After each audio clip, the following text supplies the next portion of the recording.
श्री आचार्य चरणों के अद्भुत ग्रंथ, जिससे सेवक धर्म, सेव्य स्वरूप, दैन्य भाव और दृढ़ विश्वास कैसे फलानुसंधान तक पहुंचा जा सकता है, ये दृढ़ता के साथ समझाया गया। कुछ संक्षेप चिंतन किया कि देह देश परित्यागस तृतीयो लोकगोचरः पश्चात्ताप कथम तत्र सेवको हम न च अन्यथा लौकिक प्रभुवत् कृष्णो न द्रष्टव्य कदाचन। इस विषय पर हम सत्संग कर रहे थे। यहां पर एक और बात समझने की अत्यंत आवश्यकता है, और वह आवश्यकता है जो हमारे श्री रघुनाथ जी हमें समझा रहे हैं कि सत्य संकल्प तो विष्णु नान्यथा तो करिष्यति। भगवान सत्य संकल्प है, अर्थात वह जो संकल्प धारण करते हैं मन में वह सत्य होता है। मतलब हमारे मानने सोचने से कुछ नहीं होता, पर हमारा मानना सोचना या कहना या बोलना जब भगवान स्वयं अपने मन में धारण कर लेते हैं कि हां अब मुझे करना है, तब वह कार्य अपने आप सत्य सिद्ध हो जाता है। और ऐसे भगवान कभी भी अन्यथा कुछ नहीं करेंगे। अन्यथा का यहां अर्थ कर रहे हैं कि हमें कभी भी हमारे जीवन को व्यर्थ नहीं जाने देंगे, और हमने भले ही कुछ भी सोचा हो पर हमारे लिए जो योग्य होगा वही करेंगे। पर एक बात नितांत सत्य मन में धारण करने जैसी है,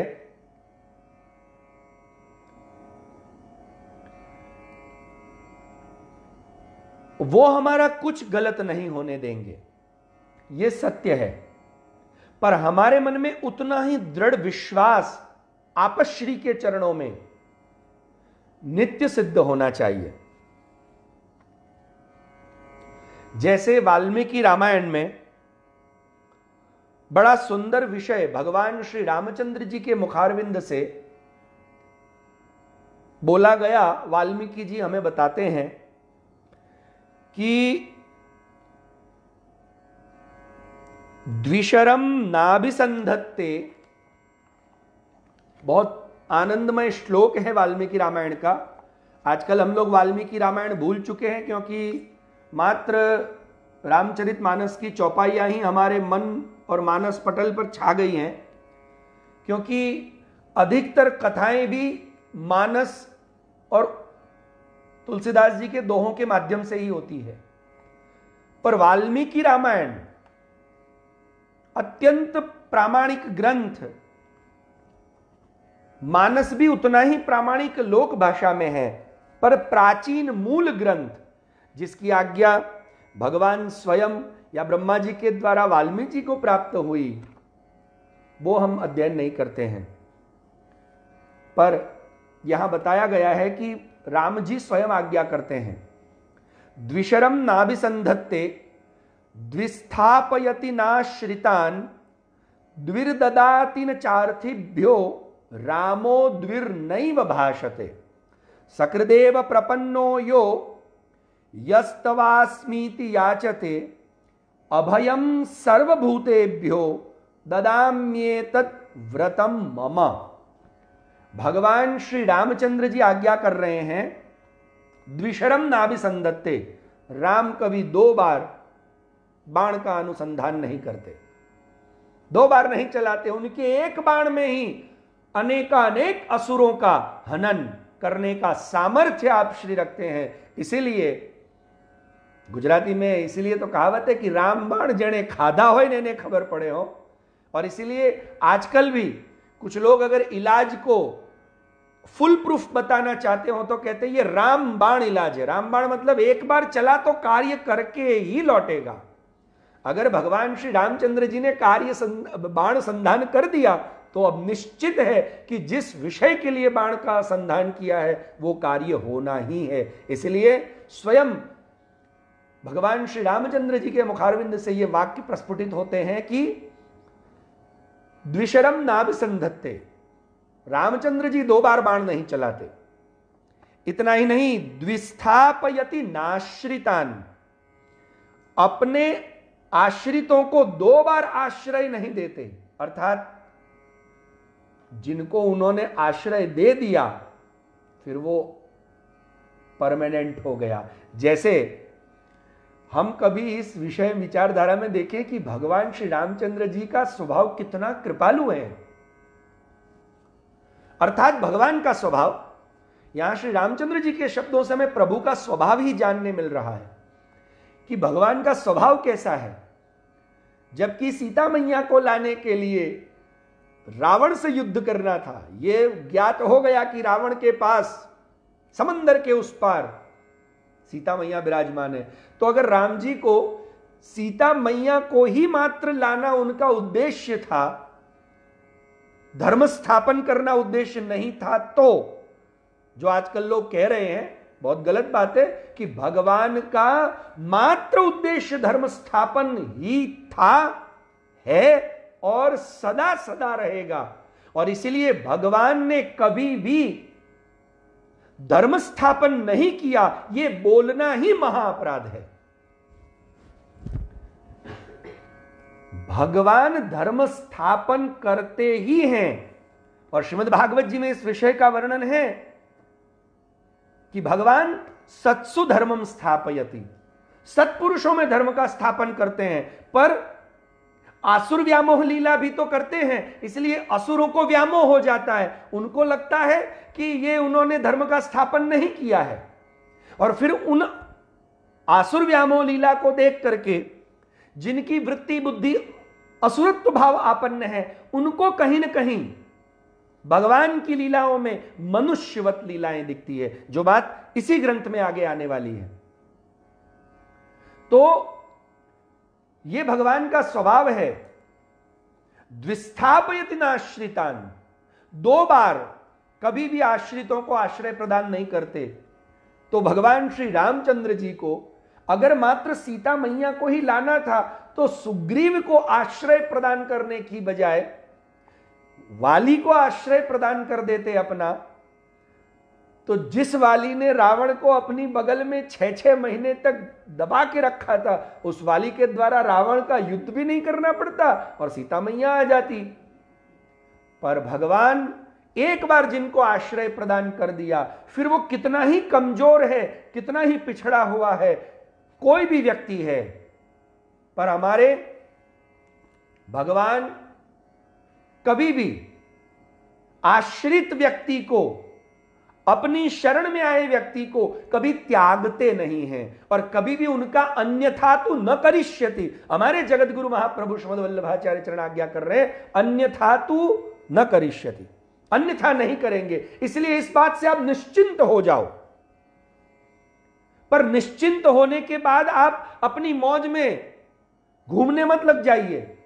अरे हवे आपणे काई चिंता नहीं ने, दहीनो घोड़ो रमतो जमतो खातो पीतो छुट्टो, हवे तो जे करशे ते भगवान करशे। नहीं, याद रखिए, ये गलती मत करिएगा।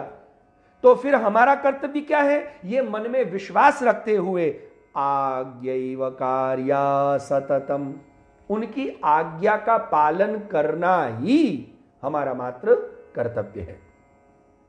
श्री रामचंद्र जी आगे बताते हैं कि इतना ही नहीं, मैं मांगने वाले को 2 बार नहीं देता। द्विर्ददातीन चार्थिभ्यो, अर्थिभ्य जो मेरे पास मांगने आते हैं उनको मुझे 2 बार देने की आवश्यकता नहीं, मैं 2 बार नहीं देता। मतलब क्या देते नहीं है? ऐसा नहीं है। इसका अर्थ यह है कि श्री रामचंद्र जी अर्थात भगवान के पास जो एक बार याचना करता है भगवान उनकी ऐसी झोली भर देते हैं कि फिर उसको किसी के पास कुछ मांगने की आवश्यकता नहीं पड़ती। यह अर्थ निकलता है। श्री रामचंद्र जी आज्ञा करते हैं, रामो द्विर नैव भाषते, और श्री रामचंद्र जी दो बार कभी एक बात नहीं दोहराते हैं, उन्होंने एक बार कह दिया, बस वही सत्य है। और इसी बात को आगे बढ़ाते हुए श्री रामचंद्र जी आज्ञा करते हैं, सकृदेव प्रपन्नो यो यस्तवास्मिति याचते अभयम सर्वभूतेभ्यो ददाम्ये तद्व्रतम मम। क्या कह रहे हैं? आज्ञा कर रहे हैं कि सकृदेव प्रपन्नो यह, जो व्यक्ति प्रपन्न शरणागत होकर के मेरे पास आता है और मेरे पास इस प्रकार बोलता है, यह तवास्मिति याचते, मैं आपका हूं प्रभु, मैं आपका हूं, इस प्रकार मेरे सामने आकर के मेरा हो जाता है और शरणागत होकर के, प्रपन्न का है, ऐसे नहीं कोई आकर के भगवान मैं आपका हूं दे दो ना, ऐसे नहीं, प्रपन्न होकर शरणागत होकर जो मैं आपका हूं ऐसा मेरा बन करके जो मेरे पास याचना करता है, तो अभयम सर्वभूतेभ्यो ददामि एतद्व्रतम मम, यह मेरा व्रत है, एतद मम व्रतम वर्तते, क्या कि उसको मैं अभय प्रदान कर देता हूं। फिर उसको अब किसी वस्तु की, व्यक्ति की, तंत्र मंत्र यंत्र किसी की भी चिंता करने की आवश्यकता नहीं है। जो एक बार मेरा हो गया, मेरा शरणागत हो गया। श्री आचार्य चरण हमें आज्ञा कर रहे हैं, तो इसीलिए जब उनके हो गए, हम शरणागत हो गए और सेवक बन गए, तो सेवक का एकमात्र कर्तव्य है स्वामी की आज्ञा का पालन करना, अन्यथा स्वामी द्रोहो भवेत्, स्वामी का द्रोह हो जाएगा, अपराध। और यह अपराध हमसे ना हो, क्योंकि सेवक का तो धर्म ही है, सेवकस्य तो धर्मोयम स्वामी स्वस्य करिष्यति।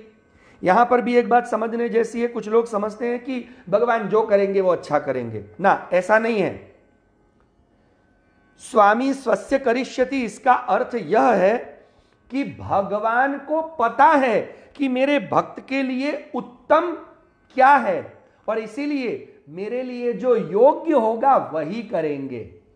फिर भले ही मैं मांगता फिरूं, मुझे पुत्र चाहिए, पुत्र चाहिए, पुत्र चाहिए, पर अगर मेरे लिए पुत्र उचित नहीं होगा तो भगवान भले ही मैं उनका शरणागत हूं, भगवान भले ही मेरे ऊपर अत्यंत कृपा युक्त हैं, पर मुझे पुत्र नहीं प्रदान करेंगे। भले ही मैं याचना करता फिरूं कि मुझे धन चाहिए, मुझे कीर्ति चाहिए, यश चाहिए, मुझे वो चाहिए, ये चाहिए, पर जो, याद रखिए, स्वामी स्वस्य करिष्यति, हमारे जो योग्य है वही हमारे स्वामी भगवान श्री कृष्ण करेंगे।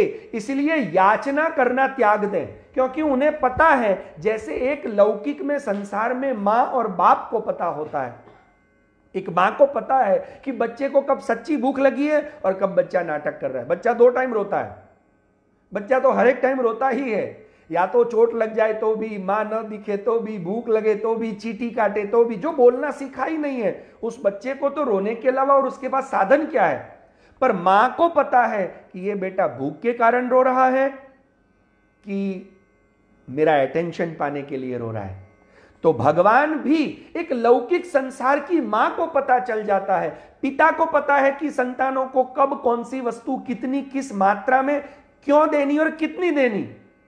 तो ये अलौकिक माता और अलौकिक पिता हमारे सर्वेश्वर स्वामी, हमारे प्रभु भगवान श्री कृष्ण को क्या नहीं पता कि हमको कितना कब क्या देना, पर फिर भी हम उनकी आज्ञा का उल्लंघन कर देते हैं न जानते हुए, और उनसे याचना करने लग जाते हैं। याचना माने मांगनी, भगवान मने कहीं, क्यों? श्री महाप्रभु जी की यह भी तो आज्ञा है कि प्रार्थना कार्य मात्रेपि ततो न्यत्र विवर्जय, प्रार्थना करना छोड़ दीजिए, स्तुति करने की आवश्यकता है, प्रार्थना नहीं। प्रार्थना यानी प्रयत्नेन अर्थ्यन्ते, प्रयत्न पूर्वक अपने अर्थ की सिद्धि के लिए किसी को मस्का पॉलिश, बटर पॉलिश करना, यह प्रार्थना है। અરે તમે તો બહુ સારા, મારું આટલું કામ તો કરી દે, ये बटर पॉलिश है अपने अर्थ के लिए। और स्तुति यानी हृदय में अगाध प्रेम भरा हो और प्रेम से बाणों की शैया पर सोते हुए भी भले ही पूरा शरीर लहूलुहान है, फिर भी आहा इतिमति रूप कल्पिता वितृष्णा भगवती सात्वत पुंगवे विभुम्ने स्वसुखमुपगते क्वचिद् विहर्तुं प्रकृति प्रवाह त्रिभुवन कमनं तमालवर्णं रविकर गौरवराम्बरं दधाने वपुरलककुलावृताननाब्जं विजय सखे रतिरस्तु मे नवद्या। ऐसे प्रभु में मेरी रति हो जाया। ये कोई काकलूदी नहीं है। उस भीष्म पितामह को तो वरदान है इच्छा मृत्यु का, पर ये अंतर से निकले हुए प्रेम के मीठे शब्द हैं। तो स्तुति है जिसमें कोई बटर पॉलिश मशका पॉलिश नहीं है, अपने स्वार्थ को सिद्ध करने के लिए। श्री आचार्य चरणों ने प्रार्थना करने की मना करी है, स्तुति तो हमें करनी ही चाहिए, नित्य करनी चाहिए। तो श्री आचार्य चरण के ये श्लोकों को भी हम समझ चुके हैं आगे कि देह देश परित्याग तृतीयो लोक गोचर, देह त्याग और देश त्याग। देह त्याग यानी देह उपचये दिश अतिसर्जने, मतलब भगवान की आज्ञा का उल्लंघन तो श्री आचार्य चरणों ने किया ही नहीं है, पर तृतीय लोक गोचर। पर चूंकि मेरे प्रभु मेरे गुरु मेरे विरह में इतने तड़प रहे हैं और मैं उनका सेवक हो करके उनको और विरह कराऊं, तो मेरा सेवक धर्म लज्जित होता है। इसीलिए अब ये आज्ञा मान रहा हूं और मुझे पश्चाताप इसीलिए हो रहा है। मैंने आज्ञा नहीं मानी इसलिए पश्चाताप नहीं हो रहा, श्री महाप्रभु जी ये नहीं कह रहे। और इसीलिए आगे कहा कि पश्चाताप कथम तत्र, तो फिर पश्चाताप क्यों होना चाहिए? तो कह रहे हैं सेवको अहम, अहम सेवक के रूपेण स्थिता, मैं सेवक हूं और सेवक का धर्म है कि स्वामी को श्रम कष्ट क्लेश न हो, और मैं वही दे रहा हूं। दो दो बार मुझे, और तीसरी बार मतलब जैसे अपन किसी को कहें हूं तो जयशज, ये एक बार आपने बोल दिया मैं तो जाऊंगा, फिर कोई बोले नहीं हम आपको नहीं जाने देंगे, मैं तो जाऊंगा ही, ये आपने दूसरी बार बोला। और दूसरी बार कोई व्यक्ति आपको अगर बोले कि भाई हम आपको नहीं जाने देंगे, तो आप क्या बोलोगे? मैं तो जाऊंगा जाऊंगा और जाऊंगा ही, अब तुम रोक नहीं सकते। मतलब तीसरी बार भाई अवे जरा संभालवानी बात। जैसे हमारे संस्कृत में एक श्लोक है भोजन के लिए कि हाँ हाँ दद्यात हूं दद्यात न दद्यात सिंह गर्जना।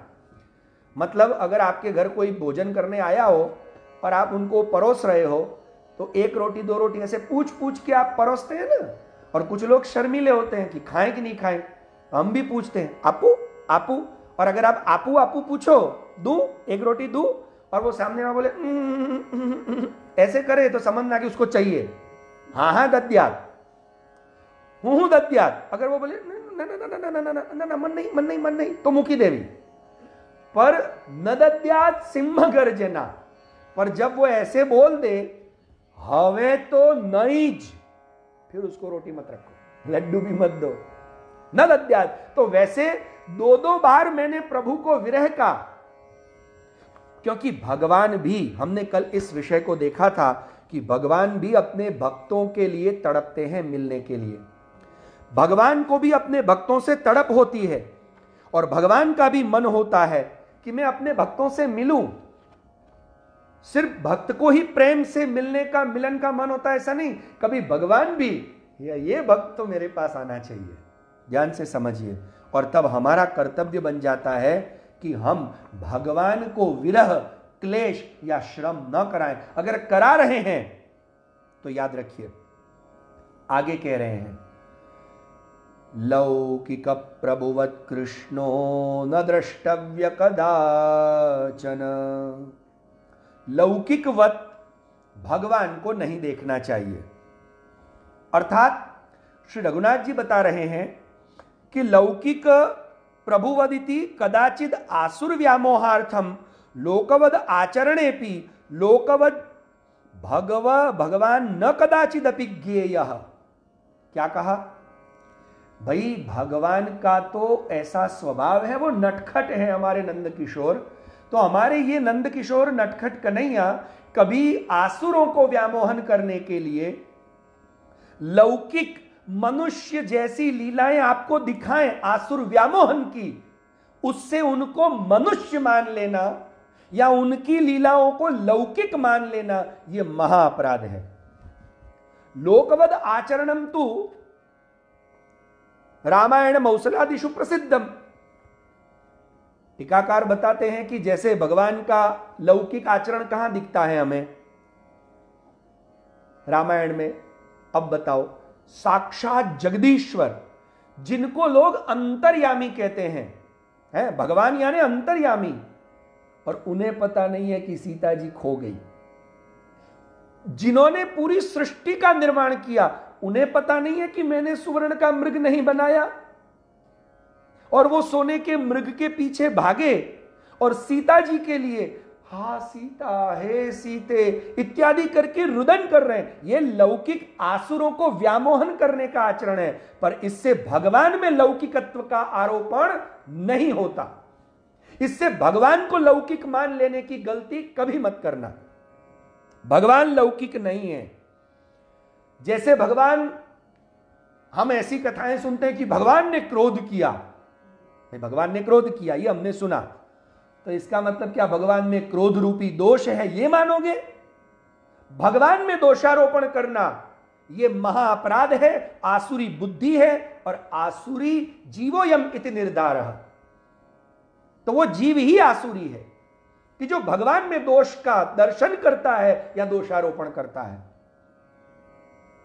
और इसीलिए कभी भगवान ने किसी पर क्रोध किया, नरसिंह ने क्रोध किया हिरण्यकशिपु को मारने के लिए, हिरण्याक्ष पर भगवान वराह क्रुद्ध हो गए, तो क्रुद्ध हो गए तो क्या भगवान में क्रोध रूपी दोष है ये मानोगे? ना, ये तो भगवान ने उन असुरों को व्यामोह करने के लिए, उस वक्त भक्तों के ऊपर कृपा करने के लिए, धर्म का स्थापन करने के लिए इस प्रकार की लीलाएं करी है। ध्यान से समझना इस विषय को, क्योंकि हमारी यह गलती हो जाती है कि हम कभी कभी भगवान पर दोषारोपण कर देते हैं कि तो भगवान भी तो क्रोध करते हैं, अरे भगवान भी तो ऐसे हैं। अरे ये हमारे मुंह से शब्द कैसे निकला? दुख की बात तो यह है, जो नास्तिक है, नास्तिको वेद निंदक, नास्तिक है ऐसा बोले समझ में आता है, पर आस्तिक होकर के, भगवान की भक्ति करने वाला होकर के ऐसा कोई बोले, तब हृदय में बहुत दुख होता है, अत्यंत दुख होता है। और इतना ही नहीं, कुछ लोग अच्छे कहते हैं ना कि हम सारा शब्दों माम, भगवान भी तो कितना प्रेम करते थे, भगवान भी तो गोपीजनों के पीछे छेड़खानी, अरे भगवान ने छेड़खानी करी, ये शब्द तुम्हारे मुंह से कैसे निकला? मुझे बोलते हुए मुझे अपराध लग रहा है, ये भाव मेरे अंदर जागृत हो रहा है कि मैं ऐसे बोलता हूं तो मुझे अपराध भाव हो रहा है। भगवान छेड़खानी करते थे। हम तो वैष्णव है, अरे हम वैष्णव होकर के ऐसा शब्द कैसे बोल सकते हैं? मैं भक्ति कर रहा हूं कन्हैया की, और मैं फिर ऐसे शब्द भगवान के प्रति बोलूं? तब श्रीमद आचार्य चरण हमें समझाते हैं, और श्री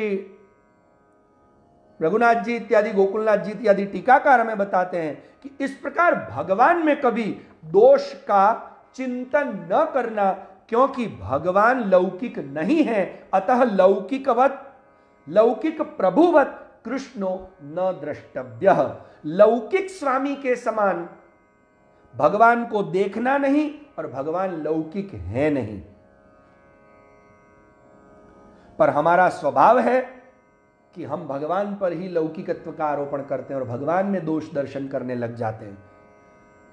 तब आगे बड़ा सुंदर श्रीमद आचार्य चरण हमको समझाने के लिए हमारी इस कहीं ना कहीं हमारी आसुरी वृत्ति, अर्थात जिसको हमने इस ग्रंथ के प्रारंभ में देखा था कि प्रौढ़ी भाव के चलते हम सेवक धर्म भूल जाते हैं, दास धर्म भूल जाते हैं, भक्ति का स्वभाव भूल जाते हैं। प्रेमी का स्वरूप भूल जाते हैं, सेवक का कर्तव्य भूल जाते हैं, और तब ये सब क्रियाएं होती हैं जिससे अपराध होता है। और वो ना हो, इसीलिए तो प्रारंभ में कहा कि अंतःकरण मदवाक्यम सावधानतया शुणु। सामान्य शुणु नहीं, सावधानता, pay attention, listen to me.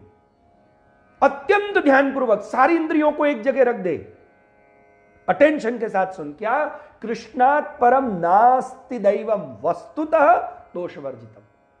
Krishna ही वस्तुतः निर्दुष्ट शुद्ध पूर्ण गुण विग्रह आत्मतंत्र हैं। बाकी उनके रहित की जो भी विचारधारा है, वस्तु है, पदार्थ है, जगह है, विषय है, वो सब विचार हैं, सब दोष युक्त ही हैं।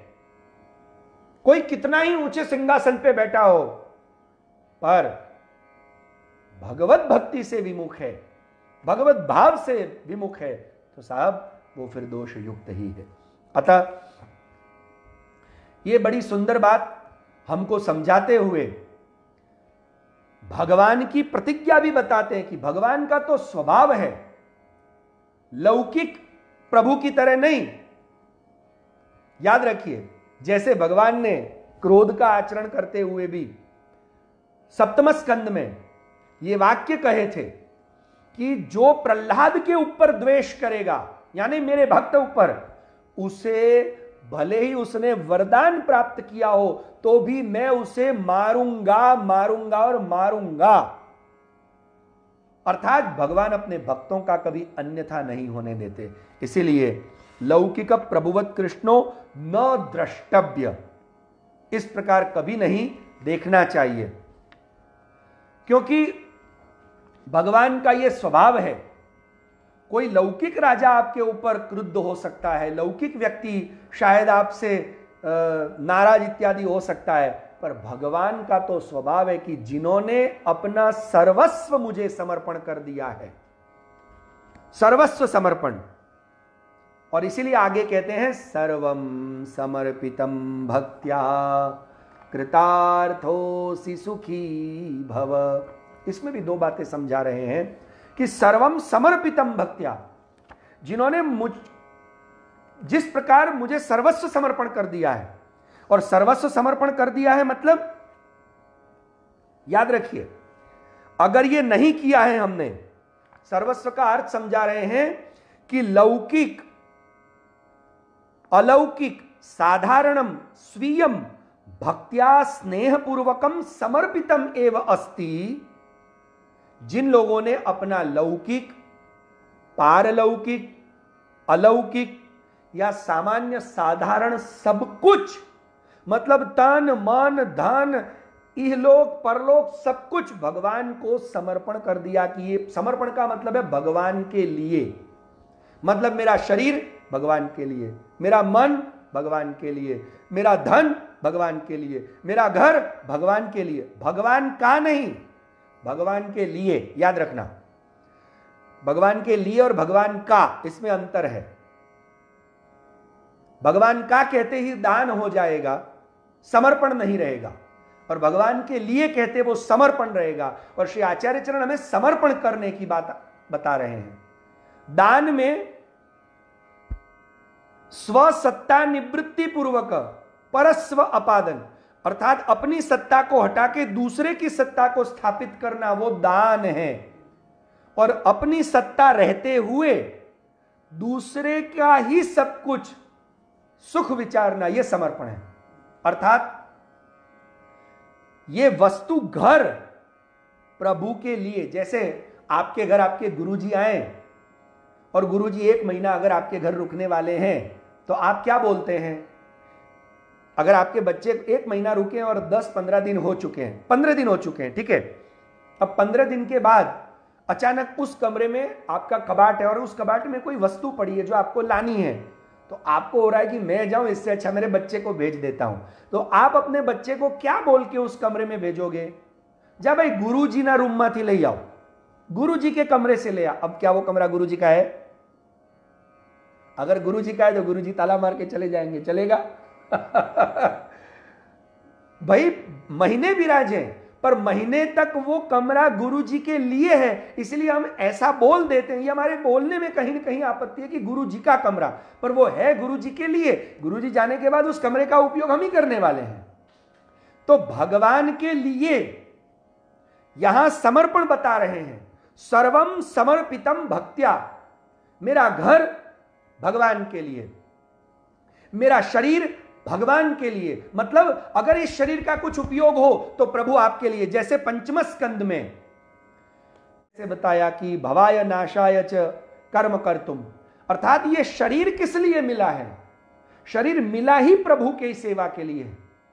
भगवद रूप सेवार्थम तत्सृष्टि, ये सृष्टि भगवान ने अपनी क्रीड़ा के लिए, और ये पूरी उन्होंने अपनी भगवत सृष्टि अपनी सेवा के लिए प्रकट की है। तो हमारा कर्तव्य सेवा करना है। मेरा उठना, मेरा जागना, मेरा बैठना, सब कुछ मेरा प्रभु के लिए ही हो। मतलब मेरी प्रायोरिटी मेरा ईश्वर, मेरा कन्हैया, मेरा प्रभु, मेरे श्री आचार्य चरण होने चाहिए।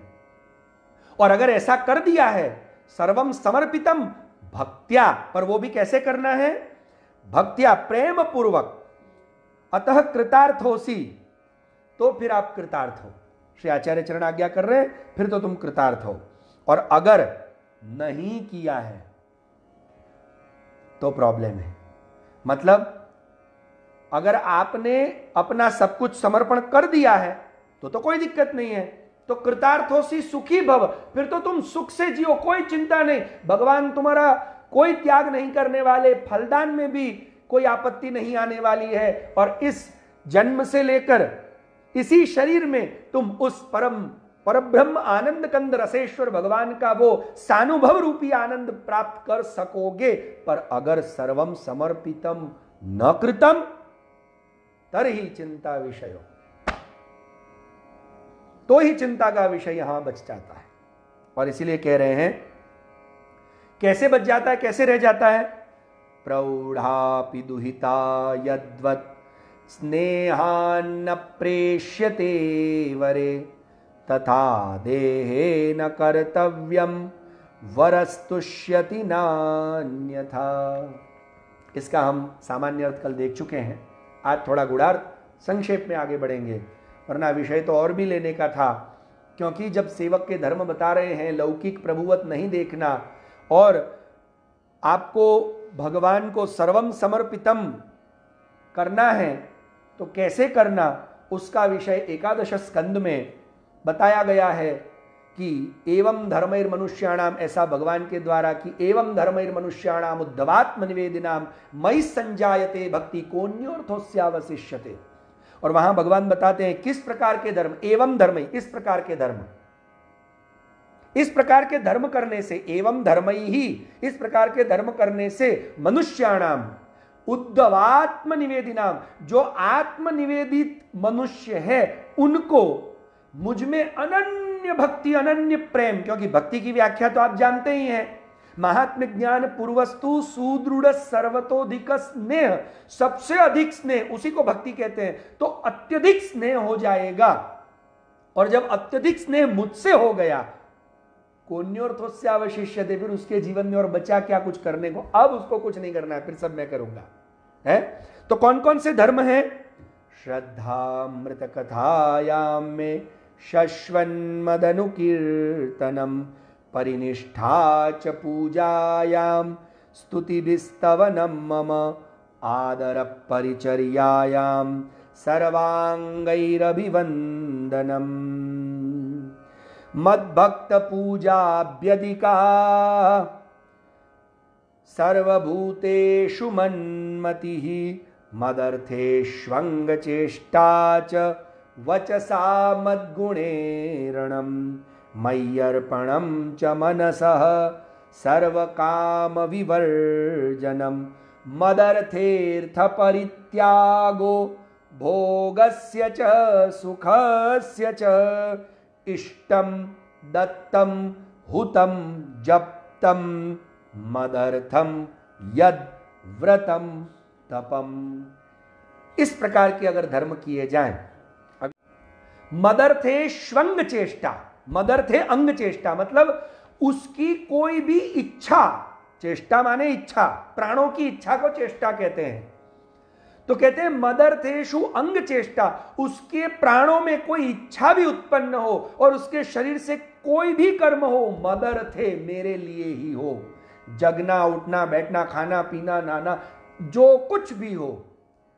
फिर क्या कहा, मदर्थेर्थ परित्यागो, जिसने मेरे लिए ही त्याग किया है। किस चीज का, भोगस्य च सुखस्य च, मदर्थे अर्थ परित्याग, जिसने मेरे लिए ही सत्ता संपत्ति सब कुछ त्याग दिया है मन से। जंगल में जाने की बात नहीं कर रहे हैं, पर मेरे लिए ही जिसने रख रखा है कि प्रभु मेरे लिए तो है ही नहीं, तो ये तो आपके लिए है, फिर मैं उसमें क्यों अपनत्व जोड़ूं। इस प्रकार का जो भक्त है साहब, अगर वो ऐसा करता है तो दुखद बात है। अगर समर्पण न करके ऐसा भक्त है तो फिर वो सुखी भव, सुखी हो जाओ। पर अगर ऐसा ना हो करके प्रौढ़ा भी दुहिता यद्वत, दृष्टांत दे रहे हैं श्रीमद आचार्य चरण श्री हरिराय जी इस विषय में बड़ा अच्छा समझाते हैं।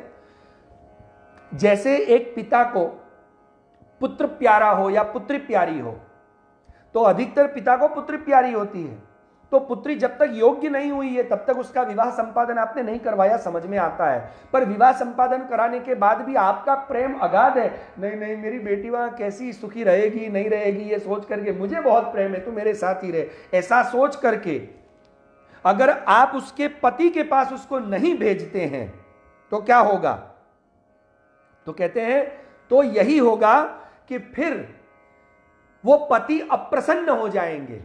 अर्थात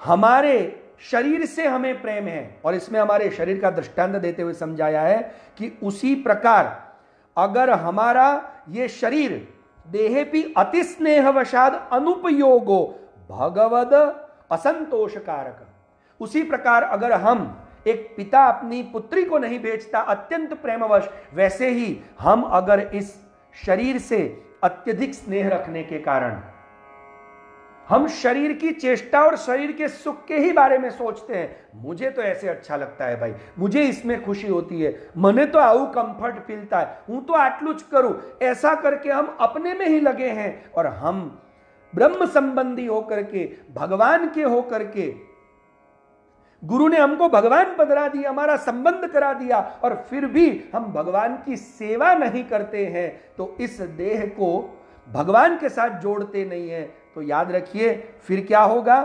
भगवद असंतोष कारक।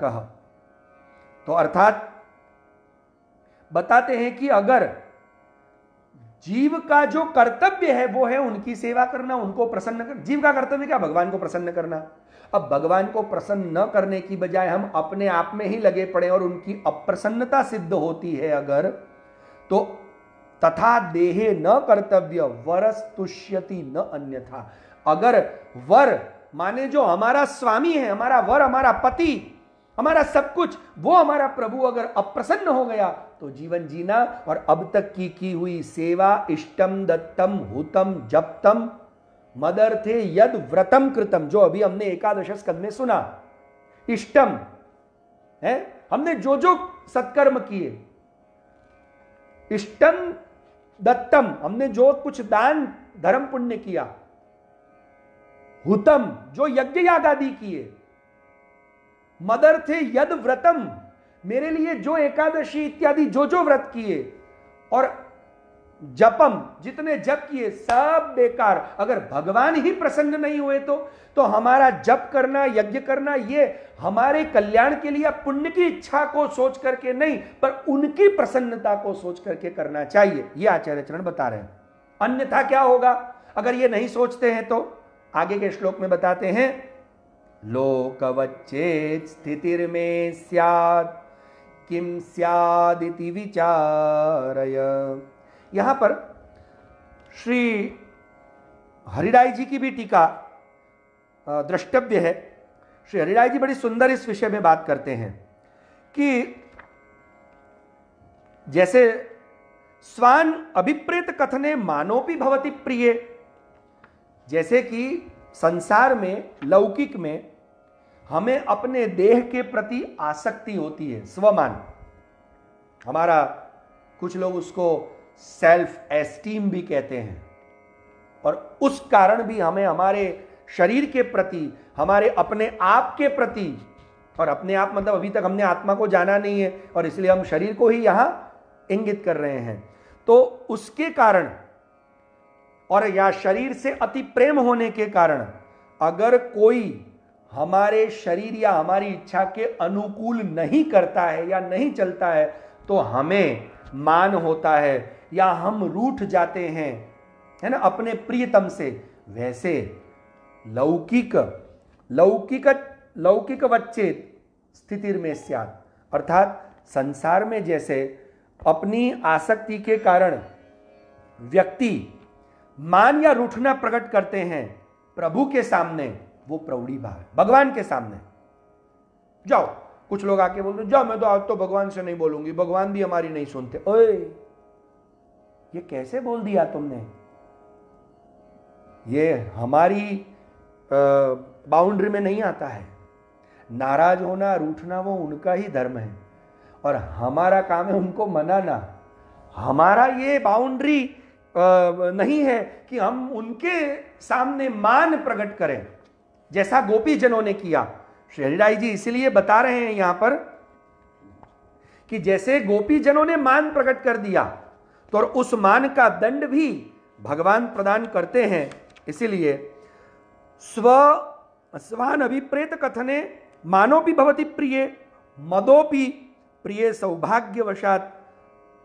तो जब ये हमारा भगवान के प्रति मान या मद, क्योंकि हम तो उनके खास हैं, हम तो उनसे मान कर सकते हैं, उसमें कौन सी बड़ी बात है। अब वो हमको मनाएंगे, सॉरी सॉरी बोलेंगे 4 बार तो हमको अच्छा लगेगा, ये सोचना, ये हमारा भाव वो मद का कारण है, अभिमान है, प्रौढ़ी भाव है। और इस प्रौढ़ी भाव से हम सेवक धर्म चूक जाते हैं और इस चूकने से क्या होगा, तब हमें आचार्य चरण बताते हैं कि इस भाव के कारण हमारे अंदर मोह प्रकट होता है और मोह के कारण याद रखिए दुख। हम इस विषय को हमारे YouTube चैनल गोपीनाथ संस्था में इस विषय का अच्छे से वक्तव्य कर चुके हैं। मोह और प्रेम में क्या अंतर है, आप वहां जाकर के सुन सकते हैं कि मोह के कारण, मोह वो प्रेम नहीं है, प्रेम जैसा दिखता है पर प्रेम है नहीं। और इसीलिए कबीरदास जी ने भी कहा ना कि प्रेम प्रेम सबको करे, प्रेम न जाने कोई, जो जन जाने प्रेम को तो दुख काहे को होए। अर्थात प्रेम से दुख नहीं होता है, जो दुख हो रहा है उसने ऐसा कैसे कर दिया। कुछ लोग मतलब बहुत शौक में आ जाते हैं, दुख में आ जाते हैं, अरे उसने ऐसा कैसे कर दिया। यह मोह का कारण है, याद रखिए, प्रेम का कारण नहीं है। प्रेम कभी भी दुख प्रकट नहीं करता है, प्रेम विकलता प्रकट करता है, बेचैनी, मतलब दिल को तसल्ली नहीं हो रही है, क्या हो रहा है ये दिल में, अचानक बेचैनी सी जो हो जाती है। पर हमारा कर्तव्य या हमारी बाउंड्री में नहीं आता है भगवान के प्रति मान करना और उनसे रूठ जाना इत्यादि। हमारा तो काम है प्रभु की प्रसन्नता। और इसीलिए श्रीमद् आचार्य चरण बड़ी सुंदर बात कर रहे हैं कि जो लौकिक जीव हैं वो देह के प्रति आसक्ति के कारण शायद अपना अभिप्रेत, मतलब मैंने ऐसा सोचा था, भगवान ने ऐसा किया नहीं, अब जाओ मैं भी भगवान से। कुछ लोग कहते हैं मैंने तो माड़ात बंद करी नाखी। केम भाई? अरे કેટલી માળા ફેરવો ભગવાન સાંભળતા જ નથી। भाई इसका मतलब यह हुआ कि तुम स्वार्थ से बटर पॉलिश कर रहे थे और भगवान को उनके भक्त प्रेम से मक्खन अरोगा रहे थे, उनको तुम्हारे बटर की जरूरत नहीं थी। तो इसीलिए ये जो विषय है वो मद का, असाधारणता का विषय, और ये न होना चाहिए हमारे साथ, क्योंकि इसमें हमारा प्रौढ़ीपना और दिखता है और सेवकपना जाता है। और इस अंतःकरण प्रबोध ग्रंथ का एकमात्र विषय है प्रौढ़ी भाव न होना, सेवक भाव स्थिर होना और भगवान में दृढ़ विश्वास होना। तो श्रीमद् आचार्य चरण यहां समझाना चाह रहे हैं कि ऐसे समय में कभी भी आसक्त होकर के भगवान के प्रति आप ये न समझें और मान इत्यादि न करें। श्री आचार्य चरण ये भी कह रहे हैं कि अगर मैं संसारासक्त जीवों की तरह अगर हो जाऊं लोकवच्चेत, अगर मैं भी संसार के जीवों की तरह हो जाऊं, संसारासक्त, और संसार का कार्य, संसार के जीवों का कल्याण सोच करके अगर सुबोधनी जी की टीका करता रहे और तीसरी आज्ञा भी न मानूं, तो आखिरकार मेरी भी संसारी लोगों जैसी ही गति होगी, और यह तो उत्तम नहीं है। अतः मेरी भी स्थिति फिर उनके जैसी होगी। तो सेवा करते हुए भी अगर कोई प्रतिबंध आ रहा है, याद रखिए, ठाकुर जी की सेवा करते हुए भी अगर कोई प्रतिबंध आ रहा है, तो हमारा एक ही कर्तव्य है, भगवान पर दोष करना कि भगवान हमने इतनी माला फिराई, हमने तो इतने जाप जपे, आपने बोला तो हम जतिपुरा भी गिरिराज जी की परिक्रमा करके आए, हमने तो गाय की सेवा करी, हमने इतने जाप करे, तो कांई थયું नहीं। એટલે હવે આપણને મોહ ઉડી ગયો છે, સાચી વાત છે, તમને મોહ ઉડી ગયો છે, એનો મતલબ મોહ જ હતો, પ્રેમ હતો नहीं। आप ही बोलते हो ना, હવે તમને મોહ જ ઉડી ગયો, સાચી વાત છે, बहुत सत्य है, आपका मोह उड़ गया है, अतः मोह ही था, प्रेम होता तो ये विषय हमारा अभिप्रेत न हो, तो भगवान के प्रति इस प्रकार का भाव कि हम सेवा कर रहे हैं, स्मरण कर रहे हैं, जप कर रहे हैं, फिर भी हमारे जीवन में इतनी कठिनाइयां, इतनी मुश्किलें, इतने प्रतिबंध, तो उस समय क्या करना, भगवान के ऊपर लौकिक जीवों की तरह, जैसे जिस प्रकार लौकिक में ऐसा होता है कि हमारी इच्छा के अनुसार नहीं होता तो हम रूठ जाते, जाओ तुम तो नहीं सुनते हो, तो संसार में आप अपने प्रेमी के प्रति रूठ सकते हैं, पर भगवान सदगुरु के प्रति रूठना ये हमारे हक में, हमारे अधिकार में, ये हमारी मर्यादा में नहीं आता है। अब आप समझ रहे, अगर गुरु ने आपकी इच्छा अनुसार नहीं किया, तो आपको ये जरा भी हक नहीं है कि आप गुरु से रूठें या गुरु को क्लेश करवाएं या भगवान को क्लेश करवाएं, क्योंकि ये संसार की स्थिति है। तो भगवान और गुरु ये तो अलौकिक तत्व हैं, उनके साथ हमें लौकिक विषय नहीं विचारना चाहिए। तो फिर प्रश्न उठता है, करना क्या भाई, यही बताओ। तो बताते हैं क्या, अशक्ये हरिरेवास्ति मोहम मागा कथंचन। कैसी भी अशक्य स्थिति आ जाए हमारे लिए, अशक्य हरिरेव अस्ति मोहम मागा कथंचन, अर्थात ध्यान से समझिए कि किसी भी प्रकार की परिस्थितियों में ये जो हमारी बुद्धि का मोह था, हमने जो धारण किया था, वो चला गया, क्योंकि हरि ही एव अस्ति। और यहां श्री महाप्रभु जी अस्ति शब्द का प्रयोग कर रहे हैं। अस्ति मतलब, पुनः ये कह रहा हूं कि ये ग्रंथ संन्यास निर्णय लिखने के समय, अर्थात संन्यास ग्रहण करने के समय की यह घटना है, जब श्री आचार्य ने संन्यास ग्रहण किया। और इसीलिए संन्यास ग्रहण करने के बाद यह ग्रंथ लिखते हुए स्वयं साक्षात भगवान आनंद कंद यशोदोत्संग लालित रसिकेंद्र शेखर भगवान प्रकट हो गए, और इसीलिए उनको सन्मुख देख करके भावावेश में आ गए हैं श्री महाप्रभु जी।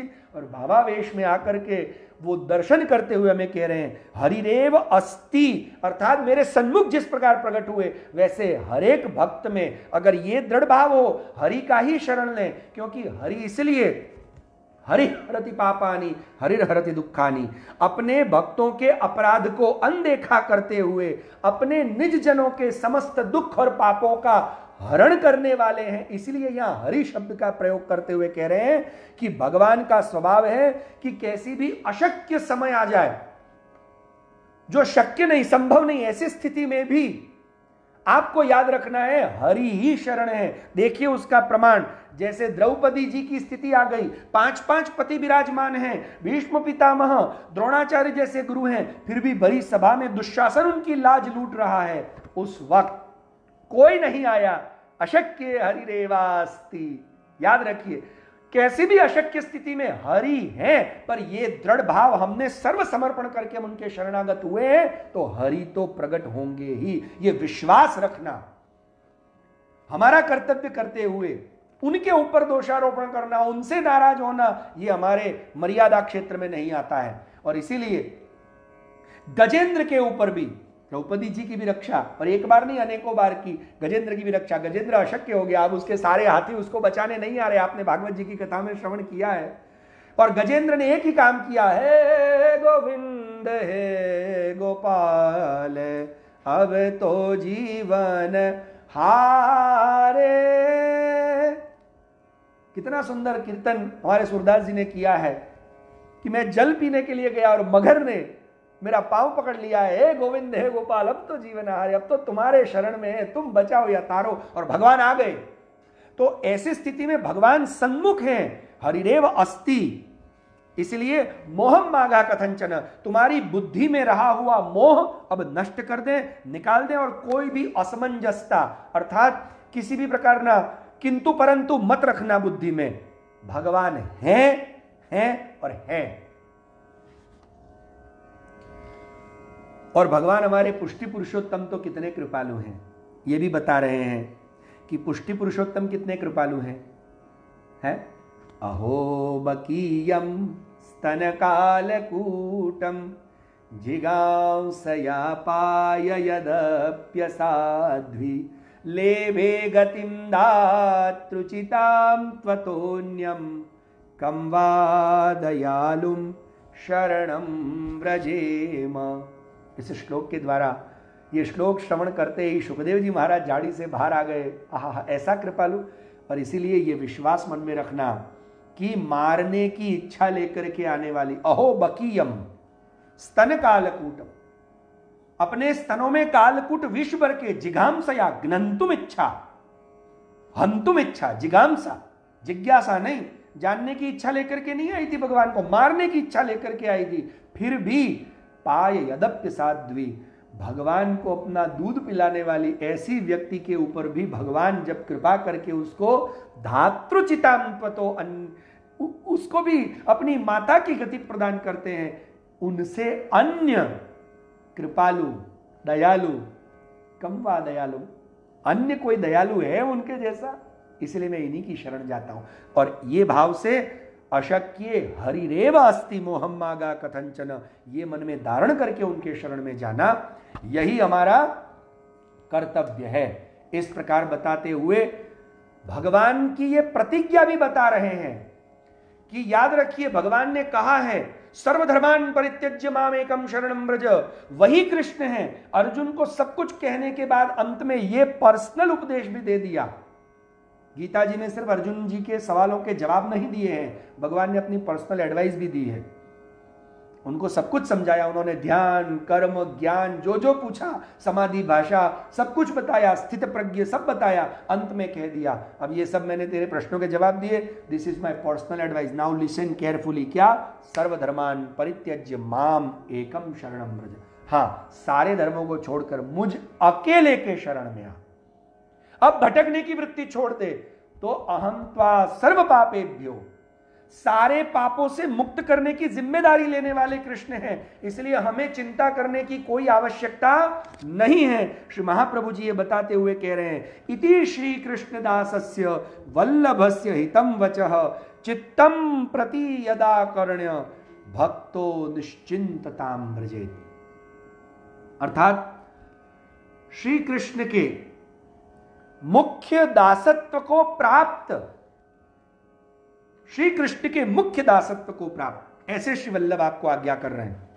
यहां पर और भी एक अर्थ बड़ा सुंदर आचार्यों ने प्रकट किया है, और श्री आचार्य चरण कहते हैं कि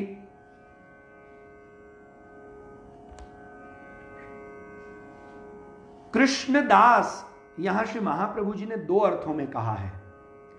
एक भावावेश के अतिरेक में, क्योंकि साक्षात भगवान स्वन्मुख प्रकट हो गए, संन्यास ग्रहण किया उस समय। और ये आप लोगों को ज्ञात ही होगा कि जब भगवान सन्मुख प्रकट हुए, हमने देखा था कि शिक्षा श्लोकी आप श्री ने लिखी, और शिक्षा श्लोकी ज्यादा नहीं लिखी, 3.5 श्लोकों में ही लिखी। बाकी के श्लोक किन्होंने पूर्ण किए? स्वयं भगवान ने, है ना। तो भगवान ने आकर के जो पूर्ण किए, साक्षात सन्मुख भगवान प्रकट हुए हैं।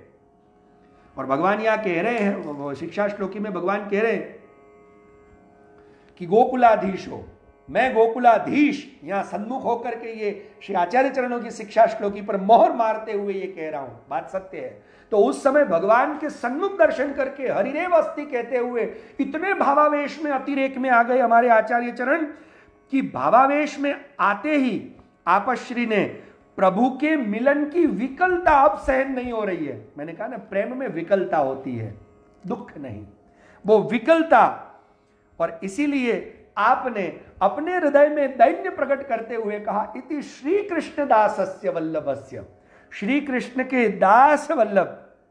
और दूसरा अर्थ यह भी श्रीमद आचार्य चरणों के वाक्य का रूढ़ार्थ निकल रहा है कि श्री कृष्ण का दासत्व जिन्होंने प्राप्त कर लिया है, ऐसे दासों के लिए, दासस्य षष्ठी विभक्ति,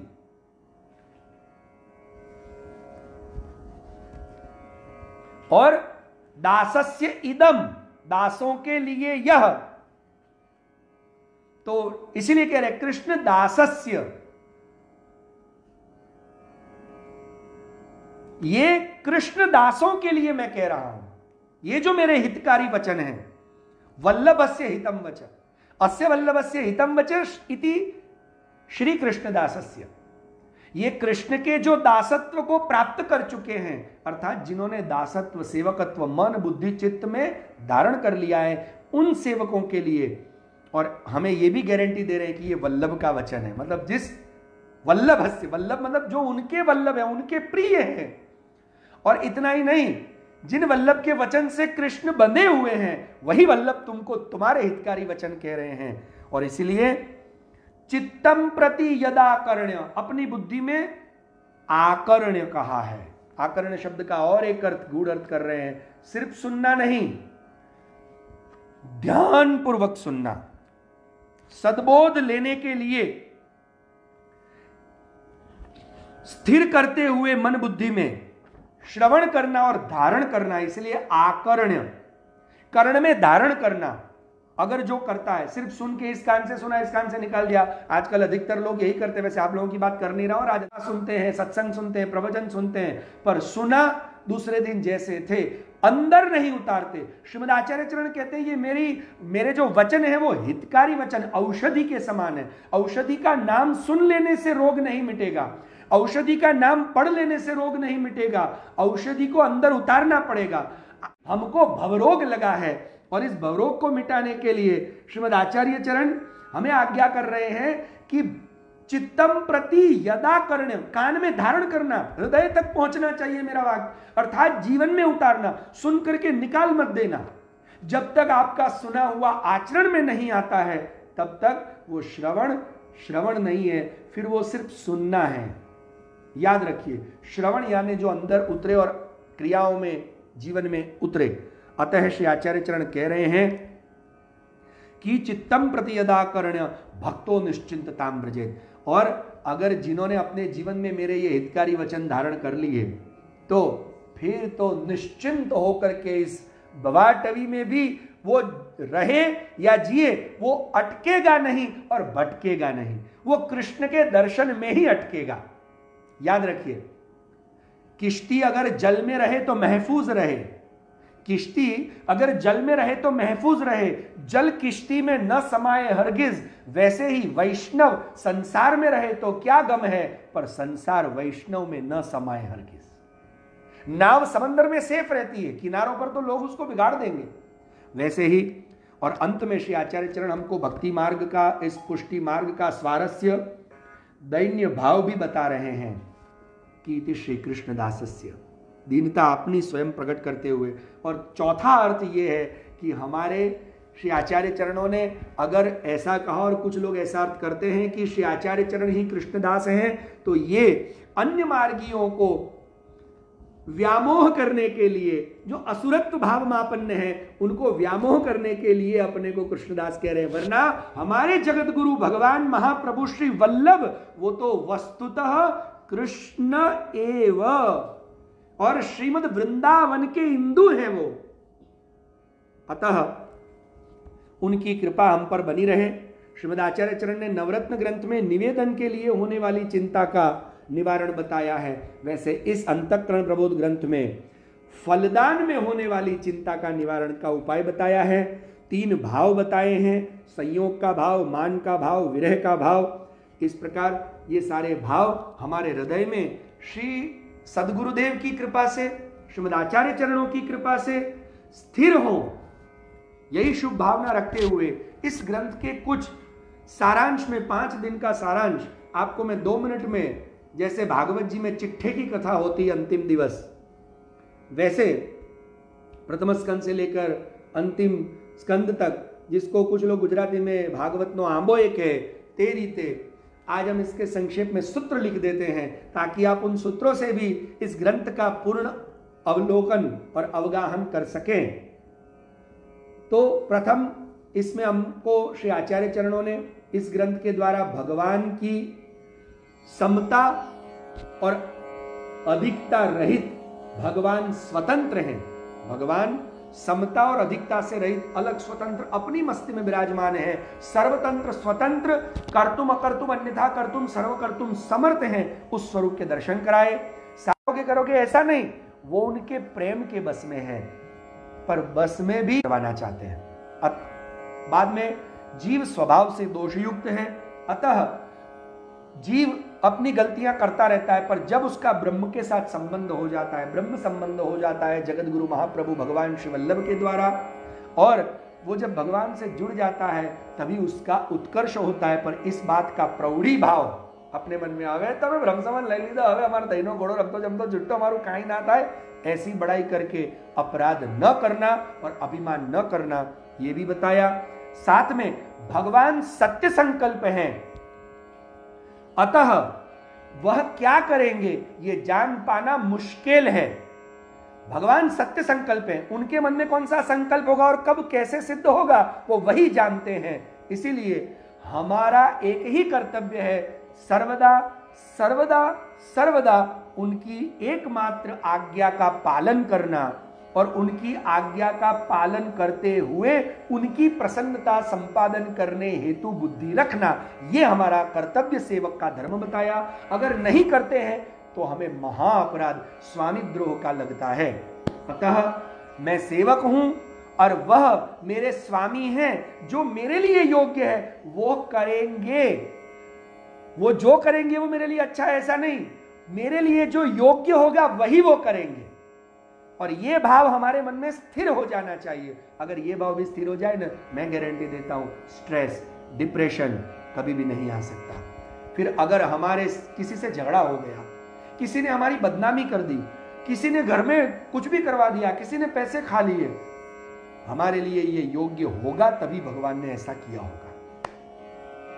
अतः सेवक भाव हमारे अंदर रखते हुए भगवान की आज्ञा भंग नहीं करना, और आज्ञा भंग न करते हुए हमारे मन में पश्चाताप नहीं होना चाहिए। पश्चाताप इस बात का होना चाहिए कि हम सेवक हैं और हमारा सेवक धर्म अगर हम चूक जाएं तो, इसलिए आज्ञा भंग नहीं करना, पर पश्चाताप भी नहीं करना। और करना तो किस बात का कि हम सेवक होकर के सेवक धर्म चूक रहे। अस्तु, भगवान प्रभु का जो धर्म है वो नित्य है और भगवान भी नित्य हैं।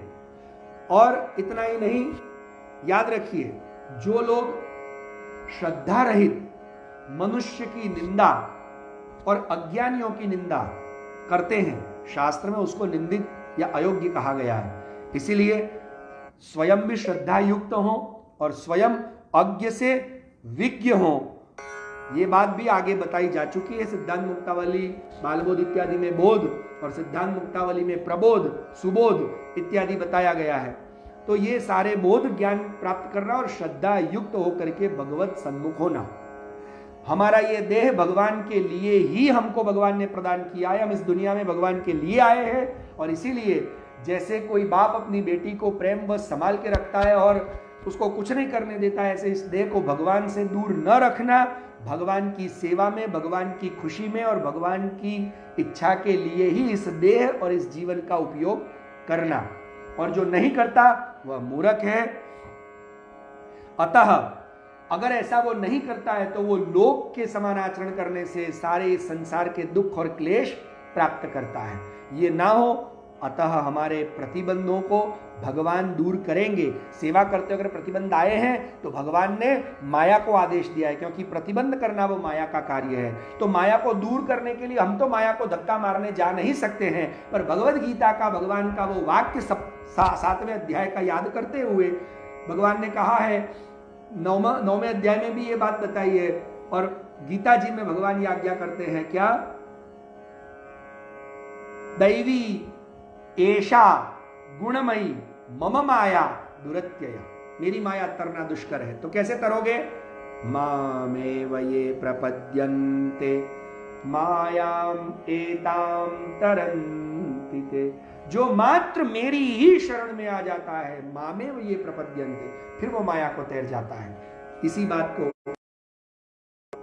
महाप्रभु वल्लभाचार्य चरण जगतगुरु भगवान श्री वल्लभ इस ग्रंथ के द्वारा हमें यही उपदेश दे रहे हैं कि भक्त का, जीव का, सेवक का एकमात्र कर्तव्य है भगवान की शरण ग्रहण करना, शरण के विमुख न जाना, सेवक धर्म न छोड़ना, प्रौढ़ी भाव न लाना किसी भी समय किसी भी प्रकार से। और आप शरणागत होंगे, अशक्य हरिरेव अस्ति, बस ये विश्वास हरि हैं ही, और हरि जो करेंगे वो जे करशे ते मम हित नो, मेरे हित का जो होगा वही करेंगे, ए भरोसो जाय नहीं। ये जो कीर्तन है वो भी हमें याद रखते हुए इस ग्रंथ को हम यहाँ विराम देने के लिए पूर्ण उद्यत हैं। जय श्री कृष्ण, जय श्री वल्लभ, जय गोपीनाथ।